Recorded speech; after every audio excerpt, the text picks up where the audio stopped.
Good morning, gamers. It's great to be back. Welcome to Gattsy on Goosebumps, the only show in which I read and review every single Goosebumps book from R.L. Stine's original series. But having already read and reviewed every single Goosebumps book from R.L. Stine's original series, it's time to take a look back with my own special expertise that I've accumulated over the past 3 years doing this series, and look back at the series and what made it tick, and what the best and the worst books are. But first, in the first of this two-part finale, the Gattsy on Goosebumps series, I thought we'd take a look back at the different sub-series of books that make up the Goosebumps canon. So these are what I've dubbed the original series, and when people say Goosebumps, they're mostly what people are talking about, the original Goosebumps, published from 1991 to 1997. They are quick, easy reads, and they are, as I've explored in this series, wildly inconsistent in their quality. They're weird, they're wacky, they're sometimes shockingly bad, they're sometimes really quite chilling. And published concurrently with those were the Reader Beware, You Choose the Scare books, which were denoted by their holographic covers, and these were sort of a kind of choose-your-own-adventure book where you are placed in the thrilling world of R.L. Stine's Goosebumps and you decide what you're going to do. These are always really popular, especially during reading time in primary school, because your teacher would think you were just reading a regular, ordinary, boring book, but actually you were part of the adventure featuring Batwing Halls or clocks. So, you know, you can't do that with Jane Austen, can you? Crocodile. So eventually, the original series was succeeded by Goosebumps 2000. If you're quite old like me, you'll remember everything was 2000, around the turn of the millennium. It was a bold, new, exciting world, and that applied to preteen horror as well. Although from what I recall, these were quite a bit more intense in their nature. I've only read most of these once, so I can't possibly comment on it in depth without reading and reviewing every single one. But I recall they were a lot more consistent in their quality and quite a lot scarier from what I recall. And that possibly is because R.L. Stine knew his audience was growing older, so he sort of did a series to accommodate that. It doesn't seem to be aiming for the same sort of preteen demographic that the original series was. You can even see on the covers, it's not so much sort of wacky and quirky and weird, it's just sort of like, I mean, that's a cat, so that's, you know. But yeah, more intense and more scary and more mature from what I recall. I think I need to give these another read. So to match the updated aesthetic of the Goosebumps 2000, the Choose Your Own Adventure books were given sort of like an updated cover as well, and they got rid of the holographic, and they did sort of the same. They got rid of Tim Jacobs' cover art. Again, less quirky, more mature. But also, there are a few of these later Choose Your Own Adventure ones which actually upped the ante a little bit, and they gave you, if I recall, items to choose from at the start of the book. So not only would you choose the path you'd take in the book, but also certain choices would be open to you if you had certain items. Again, can't do that with Jane Austen. And if you did, it would be, you know, pick the petticoat or the teacup. That's not great, is it? It's a dog. So more value came in the form of these tales to give you goosebumps, which were 10 short stories that I guess R.L. Stine didn't see fit to make into a full-length story. But they're, from what I recall, sound really, really good. And like, kudos to the guy for like, on top of doing the full-length ones, he like cranks out like 10 really short stories that, from what I recall, are really good. The best part, I think, is the artwork that Tim Jacobs does.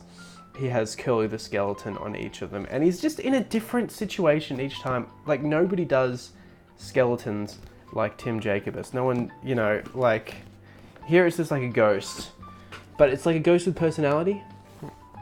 And here we've got like ghosts telling like ghost stories. Curly the skeleton is the unofficial mascot of Goosebumps, as I'm sure I've mentioned. and he doesn't appear in any story, but you've got to have him as mascot because he's just so, like, Tim Jacobs gives so much, like, personality to him. Anyway, Tales to Give You Goosebumps. Then you had these Goosebumps Presents, which were based on the TV series that was based on the books. So the big draw for these were that you had these color photographs in the middle that shows scenes from the TV episode that it's based on, which annoyed me because they put it right in the middle, meaning you'd get the whole pictures for the whole story in the middle of the story you're reading, so you get spoilers halfway through. Also, look how thin they are compared to, like, a standard Goosebumps. Like, why? Who needed this? You either watch the television episode or read the book. Do you really need, like, a book that is based on the episode that was based on a book?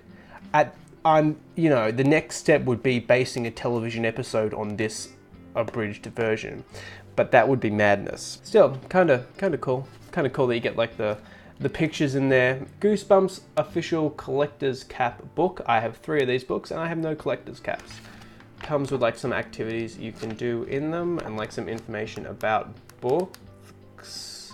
Also, there were these 2 Goosebumps triple headers, which were like the Tales to Give You Goosebumps, but it was just 3 stories, so they were longer. And I guess their draw was the fact that they had these holographic covers featuring these 3 monsters who would narrate and introduce each of the 3 stories. They only did 3 for some reason. I don't know why. I don't know why they didn't catch on. Maybe it just wasn't, like, Goosebumps wasn't selling at the time. But, you know, it's cool. Like, it could have caught on, this holographic cover with, like, 3 short stories in it. Then you also had these monster editions, which were just reprints of 3 original series stories, but they came with these big hardcovers with original cover art, and they were, like, interactive in some way. So this one, originally, you'd press this and Slappy's eyes would, like, light up. These are all the Night of the Living Dummy ones, obviously. Also, I love that, you know, I love the tale being told in this front cover that Slappy is, I guess, I always thought he was the teacher, but he's holding a report that says, book report by Slappy A+, which in my mind means he's not only a teacher, but he gave himself a book report. And he gave himself an A+ for it. Also, the fact that he's wearing such a smart outfit, just as a teacher, I really respect that. This one was meant to, like, scream when you open it. Nothing. Curly there with his pet dog again, which I love. This is the Goosebumps Fright Light edition, which is really cool because they're all, like, camp stories, and it comes with, like, a light that you can read when you're at summer camp, except you can't because someone stole... No, wait, mine's still here. But of course it doesn't work. But that's kind of cool that it's the camp ones and you can read it at camp. And the artwork is Curly, I guess, in a treehouse reading with his dog again. Tim Jacobs doesn't get enough credit for these fucking skeletons. I love them so much. So after the conclusion of the main series and Goosebumps Series 2000, the sequel, there was like a 10-year period where there were no original Goosebumps being made besides just, like, reprints and special editions, which was when I got into Goosebumps. So I got into it at the worst possible time, meaning I had to wait until 2011 for new original Goosebumps books to come out. I remember I was really excited to hear about Goosebumps HorrorLand. And these were a new series of books that would all tie into each other, and there would be an interactive website, and I think a video game was released as well. And, you know, even though I was well past the demographic for these books, I was really excited when they came out. I was pretty disappointed when I actually read them, it should be said.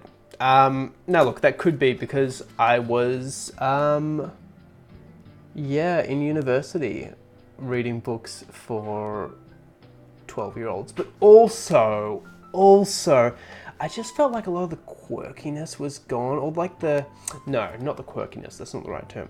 All the weirdness was gone. They were still, like, cartoony, but it reminded me of, like, really cheap candy. It's like, yeah, I'm just sort of tasting the sugar. it's doing the job, but it's not really satisfying. That's what the Goosebumps HorrorLand series reminded me of. Still, it was really, really cool idea that they would use HorrorLand as the basis for all these adventures, and we'd bring back, you know, some classic original series monsters like Monster Blood, or in this case, the brother and sister from Deep Trouble. We were wondering what they'd been up to for 10 years. I guess they don't age in a sort of Simpsons-esque time paradox situation, which they remain the same age but travel through time as normal. There's a thesis there. Or Revenge the Living Dummy. He doesn't look as good, does he? He doesn't look as good, even for his Series 2000 appearance, which I don't think Tim Jacobus did. It's just... it's not the same, is it? So look, it was a really cool idea that they had to like put them all in one sort of shared universe. I thought that was a really nice innovation. But the weirdness that I think still makes the original series so readable, even when they're really bad, was just missing from those new ones. And it would follow up with like Goosebumps Hall of Mirrors and Goosebumps Slappy World and Goosebumps Most Wanted, which would all sort of follow this same basic idea, but I was out by that stage. I read all the first series of HorrorLand. I'm like, yeah, this is not for me anymore. Let some other kids learn how to read using these books. I need to get a job. And when it comes to that original series, I am your guy. And in the next part of this two-part extravaganza is a word thrown around a lot these days, but I think it's valid.